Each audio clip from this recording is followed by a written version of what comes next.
Welcome back. October is Breast Cancer Awareness Month, and tonight we have a follow-up to a very personal breast cancer battle our own Lisa Petrillo shared with me and you, our viewers. Lisa has received an overwhelming response to the portion of the interview we aired yesterday at 5:30. Here's an excerpt you haven't yet seen in which Lisa talks about where she got her inspiration to go public with her own story. To watch these young women power through, going through all of that, that's kind of one of the reasons I said, you know what, I was DMing one of them and I said, I've done this, but I haven't shared my story. I feel bad about that. And they were like, no judgment on any of it. No judgment. This is what makes us feel good and helping others. And that's when I said, I've got to tell a little bit about this. I don't know what I can say that can help people, but the only thing is you're going to be okay. They're doing so much now. Cancer is not a death sentence anymore. Breast cancer is not a death sentence anymore. You can power through it, and you're going to get through it.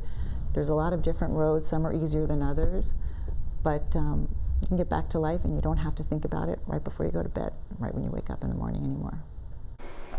And Lisa is here with me now. Your story's so impactful to so many people.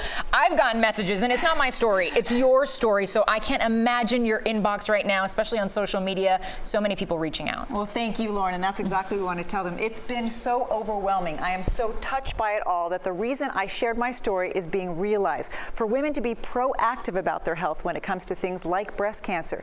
Here's some of the responses I received. This one now on my Instagram says, Lisa, wow, thank you for sharing. I've been putting it off. The whole dense breast thing, I'm going to go in. The other one is on Facebook.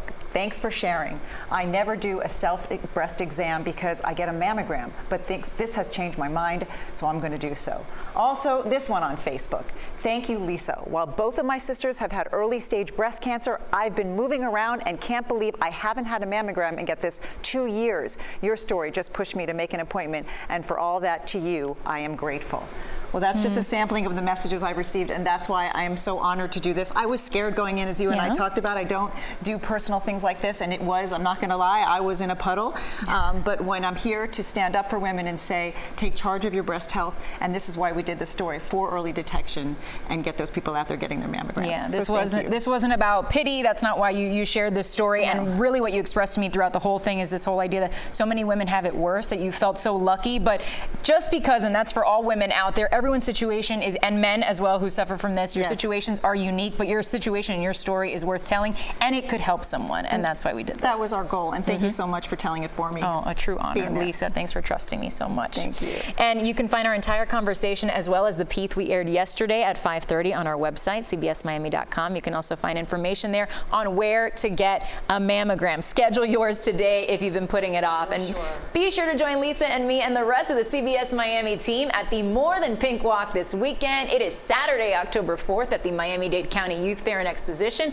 I will be the morning's MC. Gates will open at 7 a.m. and the walk begins at 8:45. We hope to see you there.